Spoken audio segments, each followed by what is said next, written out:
जो वशिष्ठ। आज हम पढ़ेंगे 11वीं क्लास की एनसीईआरटी भौतिक भूगोल के मूल सिद्धांत।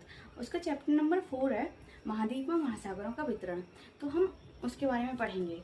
उसमें एक टॉपिक दिया हुआ है सी फ्लोर स्प्रेडिंग थ्योरी, यानी कि महासागरों के अधस्थल का विस्तार। तो उस टॉपिक को पढ़ने से पहले हमें कुछ टेक्निकल वर्ड्स आएंगे, जैसे कि डाइवर्जेंट, कन्वर्जेंट। तो इनको पढ़ने के लिए हमें प्लेटों का संचलन पता होना जरूरी है। तो हम प्लेट्स का संचलन यानी कि प्लेट मूवमेंट पढ़ेंगे।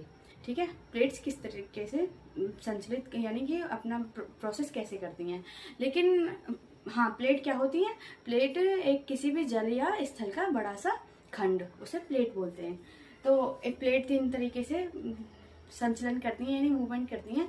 पहला होता है अपसारी प्लेट किनारा, यानी कि डाइवर्जेंट प्लेट बाउंड्री। ठीक है, डाइवर्जेंट प्लेट बाउंड्री का मतलब होता है कि दो प्लेट्स एक दूसरे के अपोजिट जाती हैं। तो जब ये प्रोसेस यदि ओशियन में होगा तो ओशियनिक दो प्लेट्स हैं वो एक दूसरे के अपोजिट जाती हैं। जैसे कि यदि आपने मैप देखा होगा अच्छे से, ज्योग्राफी के स्टूडेंट्स हो तो मैप एटलस को तो अच्छे से देखते ही होंगे।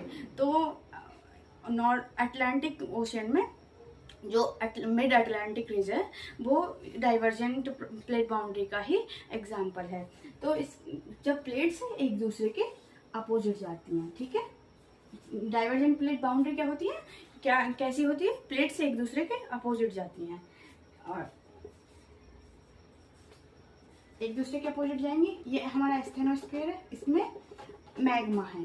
तो ये मैग्मा जब हम किसी जब स्टेनोस्फीयर है उसमें उसमें तप्त मैग्मा है तो वो बाहर आने की कोशिश करेगा। जब प्लेट डाइवर्ज हो रही है, डाइवर्जेंट मूवमेंट में है प्लेट, तो वो मैग्मा बाहर आएगा, जिसके कारण से ज्वालामुखी का उद्गार होगा।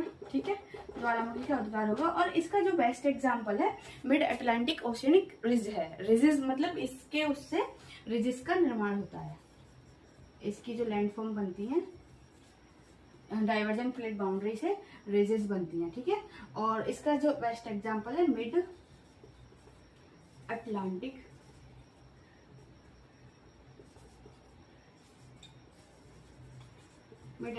Oceanic ridge.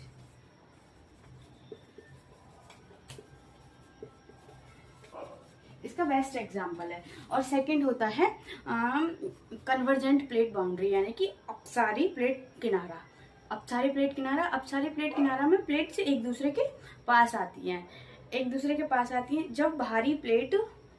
जब प्लेट पास आ रही है तो उसमें से जरूरी नहीं है